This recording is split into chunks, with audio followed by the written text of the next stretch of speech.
today, you know, because we're doing, in the second service, we have the choir cantata, and we don't have a sermon in that service. They don't have a message, so I prepared a message. It's only for this service, and the advantage I have of knowing that I'm going to be in only this space is I can make up a slideshow. So y'all are going to have to bear with me in the slideshow that I made today, talking about this Palm Sunday. But the lesson that we have is from Matthew, as we prefer to be heard, and Philip does such a nice job. And we talked about this story. We saw the kids with the palms. That's representative of this event, and this is the story of the triumphal entry, the gospel in Matthew in chapter 21. And the scripture says that when they had come near Jerusalem and had reached Bethphage at the Mount of Olives, Jesus sent two disciples, saying to them, "Go into the village ahead of you, and immediately you will find a donkey tied and a colt with her. Untie them and bring them to me. If anyone says anything to you, just say this, 'The Lord needs them,' and he will send them immediately." And this took place to fulfill what had been spoken through the prophet, saying, "Tell the daughter of Zion, look, your king is coming to you, humble and mounted on the donkey, and on a colt, the foal of the donkey." And then the scripture, it continues to say the disciples went, and did as Jesus had directed them. They brought the donkey and the colt, and put their cloaks on them, and he sat on them. A very large crowd spread their cloaks on the road, and others cut branches from the trees and spread them on the road. And the crowds that went ahead of them and that followed were shouting, "Hosanna to the Son of David! Blessed is the one who comes in the name of the Lord! Hosanna in the highest heaven!" And when he entered Jerusalem, the whole city was in turmoil, asking, "Who is this?" And the crowds were saying, "This is the prophet Jesus from Nazareth in Galilee." This is the word of the Lord according to Matthew's Gospel. Thanks be to God this day. And as I mentioned, we have kind of a tradition in this church where we have a cantata on the Sunday before Easter. On Palm Sunday, that is our tradition. We have the choir's cantata, and it's really special. It's something that I enjoy. I know some of us really enjoy. We'll even go and be in two services this morning and be in the afternoon to see that choir cantata, and it's a special event in the life of the church. However, we do recognize that everybody doesn't appreciate this kind of presentation. And that's why it was a few years ago, I think I had not been here very long, when we were doing a classical piece, Suarez Requiem, as the choir cantata, and I was involved, and we sung, and we were so enjoying that day. And then somebody told me, a leader of our church told me that she was sitting behind a visitor, somebody who was new in the service that day, and she said it was about halfway through the second movement that he fell asleep. And he didn't wake up until they passed him the communion plate. And so after I heard that story, I thought at that time, you know, we used to just do one service Palm Sunday. We decided we need to start doing two services on Palm Sunday, especially for those people who don't appreciate the classical music. And so that's why we have this service, as you saw, this is just a normal worship service like we normally do, with the exception of the kids processing. And isn't that special? We get to see the kids. In fact, in my memory, this has been one service where, as a child, those of us who grew up in the church, don't we have memories? Raise your hand if you have a memory yourself of being a child, of waving these palms, of participating in the service. And this is really special for children because children have such vivid imaginations, right?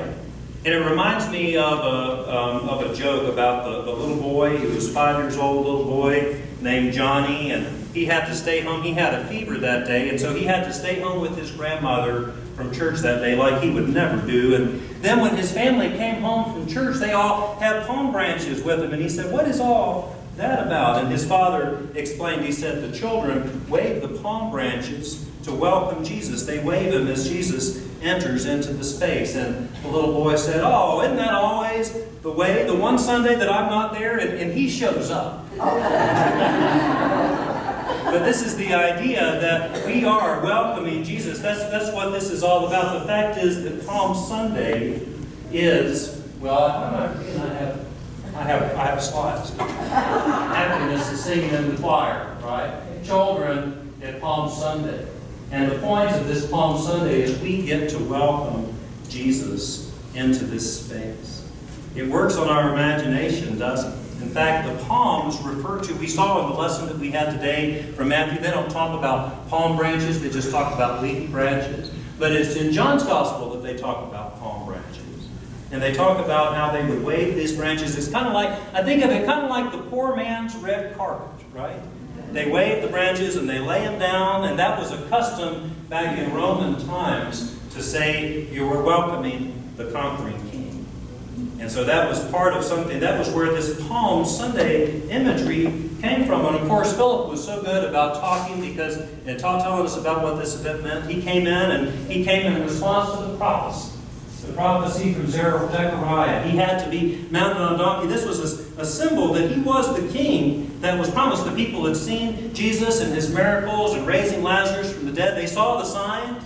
They said, this must be the king, as was promised in prophecy. And the donkey was that was the final clue that this was who he said he was.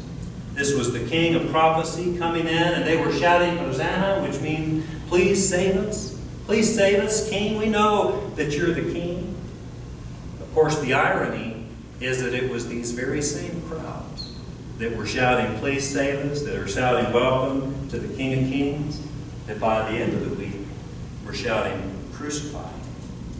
They turned against him. Somehow, in that Holy Week, the crowds turned against him. And that's what I pray that we can find some way to experience this week. So we recognize that this one who came to be a king was ultimately despised and rejected and forsaken before he was resurrected on the cross.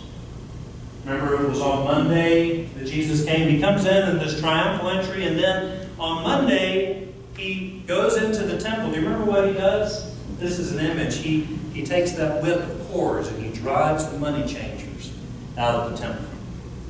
So we can see it was at that time that the leaders of the people, started to question, what is this about? Maybe he's a threat to the things that are important to us. And then it was on Tuesday, you remember, that Jesus was sitting there in the temple and he was teaching, and he said to the people, they asked him, they brought him that coin, that Roman coin. And I think they were expecting maybe that he would say, they thought he was a military leader, a revolutionary. They maybe thought that he was going to say, what to do about the coin? Do we pay our taxes? And Jesus said, no, what did he say? Give unto Caesar what is Caesar's. And it was at that time that the people, the Scripture says, abandoned him. And that's when the tide started to turn. You know, I think how ironic that the question happens this week about taxes. What to do about taxes. Isn't that funny that we know here as American Christians that it's always Easter, this season always falls in end of March or early April. I see some of our accountants nodding their heads, right? It always falls during tax time. So if you ask people what are they thinking about in this season of the year, you're not thinking as much about Easter or about Holy Week. You're thinking about tax day, April 15th. And so we understand, don't we?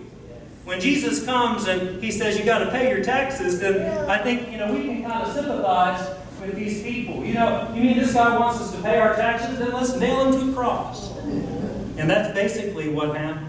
The people that were anticipating a political king, a political revolutionary, they recognized that this man was something more. He was more than a political king. He was a king over our hearts. Remember what Jesus said? Jesus said, my kingdom is not of this world. And so what Jesus means by that is that he comes humble and mounted on a donkey. He comes to say that I am the King of Kings and the Lord of Lords, that whatever might be ruling in your life, that I am more worthy of worship. Right? And the fact is that here, it's not the governments that have so much of an influence on us, though. It's whatever is most important in our lives. And for some of us, that we know it might be a king, we might be in service to something which is not good for us. The king in our lives might be something like anxiety or depression, or something like alcohol or gambling. There can be something that's driving our lives that is not worthy of worship. And Jesus comes humble and mounted on a donkey to say that I am the king of your heart. that I am the King of Kings and Lord of Lords. This is more than a political kingship. And this is why the people were turned so against him. Because we know that it continued, our struggle, of course, is not against the political forces, worldly forces, but against these other forces in our lives, spiritual forces in our lives. This was the kingship that Jesus came to claim, but the people rejected it. And Wednesday, do you remember what happened? Judas met with the chief priests, and he was paid off 30 pieces of silver to betray his master. And then on Thursday, we know we'll have an opportunity to be here on Monday, Thursday, and to celebrate. That's always something that we enjoy as we reenact the Last Supper in our church. But again, you remember Jesus was arrested. He was tried. He was condemned. And then on Good Friday, they hung him on a cross. And again, those same crowds that were welcoming him on Sunday were shouting, "Crucify him," on Friday. Somehow they had turned against Jesus. And so it's so important that we recognize in this week that Jesus doesn't just go directly from the triumphal entry to his resurrection, but he has to go through this valley on his journey to the cross. And I pray that somehow that we will be able to have some experience of that over this Holy Week, that we'll be able to connect with this journey either by listening to the choir today or by being in one of our special services this week. We don't always call this Palm Sunday. Some traditions call this Passion Sunday. And that's what the choir is doing. The choir is going to do a reflection in their Mass. They're calling it a Requiem Mass. This is designed by our choir director. And they're doing a reflection on Jesus' death. This will be something in the second service where it'll draw us in.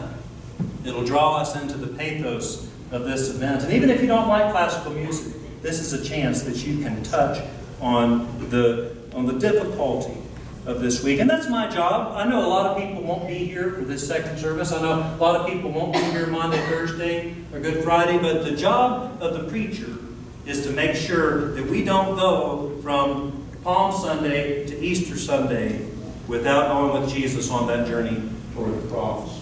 I like this preacher says, my job in this sermon is to get you suitably depressed to begin Holy Week. So that's what we're going to reflect. This is not just a triumphal day. This is a day where we see the shadow of the cross. And that's my prayer, is that we can journey together, whether you make any of these events this week, but somehow I pray that we can touch base with Jesus' journey to the cross, that we can understand that this is a week where we're going down into the valley. Because it's just like that little boy in the joke, right? We want to see Jesus, but Jesus isn't going to show up unless we show up. So that's my prayer, that we can all somehow show up this week, be a part of these special events, so that we can be on this special journey together. Thanks be to God this day.